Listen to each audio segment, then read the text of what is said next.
어제가 바로 청춘이었던 것 같은데 문득 거울을 보니 희끗한 머리카락과 깊어진 주름이 보이시나요? 시간은 마치 흐르는 물처럼 우리 모두를 노년으로 이끌어갑니다. 피할 수 없다면 품격 있게 나이 드는 법을 배워야 하지 않을까요? 나이가 들면 자연스레 찾아오는 것들이 있습니다. 걸음이 느려지고 기억력이 떨어지며 특히 말수가 많아지기도 하죠. 하지만 주름진 얼굴이 모두 같은 것은 아닙니다.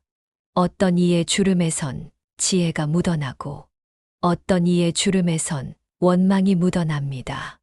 나이 든다는 것은 단순히 세월을 더하는 것이 아닙니다. 내면의 그릇을 키워가는 여정이지요.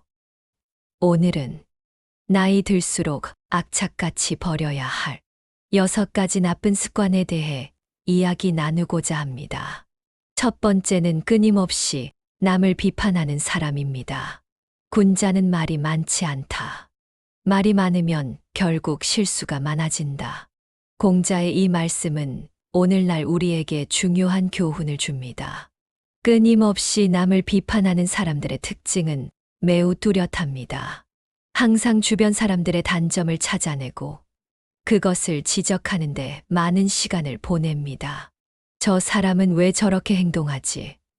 요즘 젊은 사람들은 버릇이 없어. 라는 말들이 습관이 되어버린 것이죠.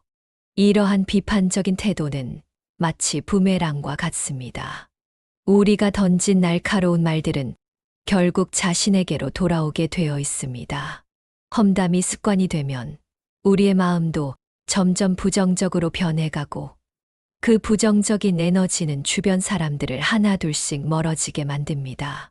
더 중요한 것은 이런 비판적인 태도가 우리의 성장을 방해한다는 점입니다. 남의 잘못을 찾는데 시간을 쓰다 보면 정작 자신의 발전을 위한 시간은 부족해지기 마련이니까요. 그렇다면 이런 습관을 어떻게 바꿀 수 있을까요? 먼저 다른 사람을 판단하기 전에 자신을 돌아보는 습관을 들여보세요. 누군가를 비판하고 싶은 순간 잠시 멈추고 내가 그 사람의 입장이라면 어땠을까? 라고 생각해 보는 것입니다. 또한 불평을 하기 전에 그 상황에 대해 긍정적인 면은 없는지 찾아보세요. 모든 일에는 양면이 있기 마련입니다. 부정적인 면만 보지 말고 긍정적인 면도 볼 줄 아는 균형 잡힌 시각이 필요합니다. 그리고 비판 대신 이해와 공감을 선택하세요. 누군가의 행동이 마음에 들지 않더라도 그 사람도 나처럼 나름의 이유가 있을 거라고 생각해 보세요. 이해하려 노력하는 순간 우리의 마음은 더욱 넓어지고 성숙해집니다. 변화는 작은 것에서 시작됩니다. 오늘부터 하루에 한 번이라도 긍정적인 면을 찾아보는 건 어떨까요? 그것이 바로 지혜로운 삶으로 가는 첫걸음이 될 것입니다. 두 번째는 지나치게 자기 자랑이 심한 사람입니다. 덕이 있는 사람은 자신을 자랑하지 않으며 자랑하는 사람은 덕이 없다. 이 공자의 가르침은 우리의 언행을 돌아보게 합니다. 과거의 영광을 입에 달고 사는 사람들이 있습니다. 현재보다 과거에 살면서 지난날의 성공이나 업적을 끊임없이 이야기하죠. 내가 젊었을 때는 말이야. 예전에 내가 얼마나 대단했는지 알아? 라는 말이 습관이 된 사람들입니다. 이런 사람들의 가장 큰 문제는 현재의 소중한 순간들을 놓치고 있다는 점입니다. 과거의 영광에 사로잡혀 있다 보면 지금 이 순간의 아름다움과 가치를 발견하지 못하게 됩니다. 진정한 실력자는 자신의 능력을 과시할 필요가 없습니다. 마치 가득 찬 쌀 이삭이 고개를 숙이는 것처럼 진정한 가치는 겸손함 속에 있기 때문입니다. 실력은 말이 아닌 행동으로 증명되는 법입니다. 그렇다면 우리는 어떻게 해야 할까요? 먼저 자랑이 아닌 경험의 공유로 바꿔보세요. 내가 이렇게 대단했어가 아니라 이런 경험에서 이런 것을 배웠어 라고 말하는 것입니다. 이렇게 하면 듣는 사람도 더 편안하게 받아들일 수 있습니다. 과거보다 현재에 집중해 보세요. 지난날의 영광은 이제 추억으로 남겨두고 오늘 하루를 어떻게 더 의미 있게 보낼 수 있을지 고민하는 것이 중요합니다. 현재의 작은 성취와 기쁨을 발견하는 습관을 들이세요. 또한 다른 사람의 이야기에도 귀 기울여 보세요. 내 자랑만 늘어놓다 보면 상대방의 소중한 이야기를 놓치기 쉽습니다. 때로는 듣는 것이 말하는 것보다 더 큰 가치가 있다는 것을 기억하세요. 겸손은 자신을 낮추는 것이 아닌 자신의 진정한 가치를 알고 그것을 자연스럽게 표현하는 것입니다. 이러한 태도야말로 나이 들수록 더욱 빛나는 미덕이 될 것입니다. 세 번째는 남을 쉽게 질투하는 사람입니다. 남을 부러워하기보다는 자신을 돌아보라. 공자의 이 말씀은 우리 시대에 더욱 절실한 가르침이 되었습니다. 질투는 마치 독약과 같습니다. 남의 성공이 자신의 실패처럼 느껴지고 타인의 행복이 나의 불행으로 다가오는 것이죠. 그 사람이 운이 좋았던 거야. 별거 아닌데 괜히 주목받는 거야 라며 타인의 성취를 폄하하게 됩니다. 이러한 질투심은 우리의 삶을 두 가지 측면에서 망가뜨립니다. 첫째는 자기 발전의 기회를 놓친다는 것이고, 둘째는 소중한 인간관계가 파괴된다는 것입니다. 남의 성공을 시기하느라 정작 자신의 성장을 위한 노력은 하지 못하게 되니까요. 더 큰 문제는 질투가 우리의 시야를 좁게 만든다는 점입니다. 다른 사람의 성공 뒤에 숨어있는 노력과 고난은 보지 못한 채 겉으로 드러난 결과만을 부러워하게 됩니다. 이는 결국 자신의 성장을 방해하는 요인이 됩니다. 그렇다면 이런 질투심을 어떻게 극복할 수 있을까요? 타인의 성공을 진심으로 축하하는 습관을 들여보세요. 누군가의 성공이 나의 실패를 의미하지는 않습니다. 오히려 그들의 성공 스토리에서 배울 점을 찾아보세요. 나만의 고유한 가치를 발견하세요. 모든 사람은 자신만의 특별한 재능과 장점이 있습니다. 남과 비교하기보다는 나만의 강점을 발견하고 키우는 데 집중해 보세요. 우리는 각자 다른 속도로 다른 방향을 향해 성장해 갑니다. 경쟁자가 아닌 동반자적 관점으로 바라보세요. 우리는 모두 같은 길을 걸어가는 여행자입니다. 서로의 성공이 모두의 성장으로 이어질 수 있다는 것을 기억하세요. 다른 사람의 성공은 나에게도 새로운 가능성이 있다는 것을 보여주는 증거가 되기도 합니다. 진정한 성장은 남과의 비교에서 오지 않습니다. 어제의 나보다 나은 오늘의 내가 되려고 노력할 때 우리는 진정한 발전을 이룰 수 있습니다. 네 번째는 돈 자랑, 지위 자랑을 하는 사람입니다. 부유하면서도 교만하지 않으면 존경받고 가난해도 불만을 품지 않으면 존중받는다. 공자의 이 말씀은 진정한 품격이 무엇인지를 보여줍니다. 진정한 부자는 결코 자신의 재산을 과시하지 않습니다. 깊은 물이 소리 없이 흐르듯 진정한 가치 있는 사람은 자신의 지위나 부를 드러내지 않습니다. 내가 얼마를 벌었는지 알아? 나는 이런 높은 사람들과 어울려. 같은 말들은 오히려 자신의 격을 떨어뜨리는 결과를 가져옵니다. 이런 과시적인 태도의 근본에는 불안감이 자리 잡고 있습니다.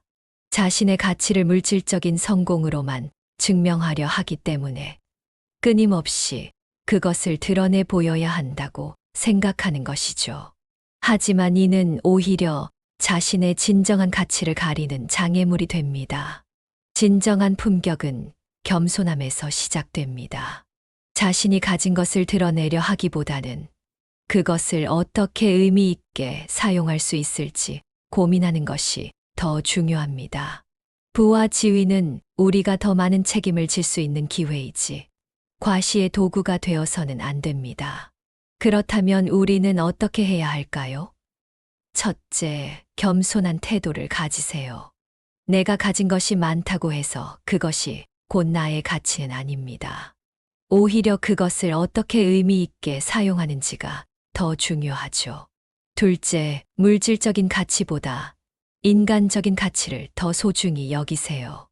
돈이나 지위는 언제든 사라질 수 있지만 우리가 쌓은 인간관계와 신뢰는 영원히 남습니다. 진정한 부자는 돈이 아닌 마음이 풍요로운 사람입니다. 셋째, 나눔의 기쁨을 경험해 보세요. 가진 것을 자랑하기보다는 나누는 기쁨을 알게 되면 우리의 삶은 훨씬 더 풍요로워집니다. 나눔은 우리의 삶을 더욱 가치 있게 만드는 열쇠입니다. 우리의 진정한 가치는 소유가 아닌 품격에서 나옵니다. 겸손함과 나눔의 미덕을 갖출 때 우리는 진정으로 존경받는 사람이 될 수 있습니다. 다섯 번째는 책임을 회피하고 남을 탓하는 사람입니다. 군자는 자신의 탓을 하지만 소인은 남을 탓한다. 공자의 이 말씀은 성숙한 인격의 핵심을 짚어줍니다. 책임 회피는 성장의 가장 큰 적입니다. 내가 이렇게 된 건 다 누구 때문이야. 세상이 변해서 내가 힘든 거야. 라며 자신의 상황에 대한 책임을 늘 다른 사람이나 환경에 돌리는 것은 결국 자신의 발전을 가로막는 장애물이 됩니다. 이런 태도의 가장 큰 문제는 우리를 영원한 피해자의 위치에 머물게 한다는 것입니다. 모든 문제의 원인을 외부에서 찾다 보면 우리는 결코 상황을 개선할 수 없게 됩니다. 문제를 해결할 수 있는 힘이 내 안에 있다는 사실을 깨닫지 못하게 되는 것이죠. 더구나 나이가 들수록 이러한 태도는 더 큰 문제가 됩니다. 젊었을 때는 실수나 실패를 만회할 기회가 많지만 나이가 들수록 그런 기회는 줄어들기 때문입니다. 따라서 자신의 선택과 행동에 더 큰 책임감을 가져야 합니다. 그렇다면 우리는 어떻게 해야 할까요? 어떤 상황에서든 내가 할 수 있는 것이 무엇일까를 먼저 생각해 보세요. 상황을 변화시킬 수 있는 힘은 결국 나에게 있다는 것을 기억하세요. 작은 것부터 시작하면 됩니다. 실패나 어려움을 마주했을 때 그것을 배움의 기회로 삼으세요. 누구의 잘못인지를 따지기보다는 이 경험에서 무엇을 배울 수 있는지를 고민해 보세요. 모든 실패는 성장을 위한 걸음이 될 수 있습니다. 책임감을 두려워하지 마세요.